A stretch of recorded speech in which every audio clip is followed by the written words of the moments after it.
Hello, আসসালামু আলাইকুম sparkle sols. আজকে কিছু নতুন চুড়ির কালেকশন দেখাবো। আসলে এখানে তৈরি প্রত্যেকটি চুড়ি আমার নিজ হাতে খুব যত্ন করে করা।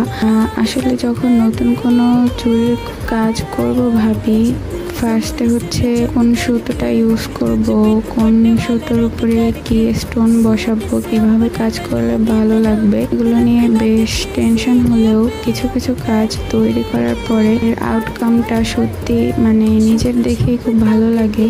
মনে হয় যে না, আমি আসলে সুন্দর একটি কাজ কমপ্লিট করতে পেরেছি। এই যে এখানে দেখানো এই স্কাই ব্লু অ্যান্ড হোয়াইট কম্বিনেশনের এই সুতোটা যখন আমি ফার্স্ট দেখেছিলাম, তখনই ঠিক করে রেখেছিলাম যে এর উপরে আমি সিম্পল কিছু কাজ করব, কিন্তু দেখতে যেন সুন্দর লাগে, ফার্স্ট দেখায় যেন ভালো লাগে। তো অনেক ভেবে আমি এই কাজটি কমপ্লিট করেছি এবং আমার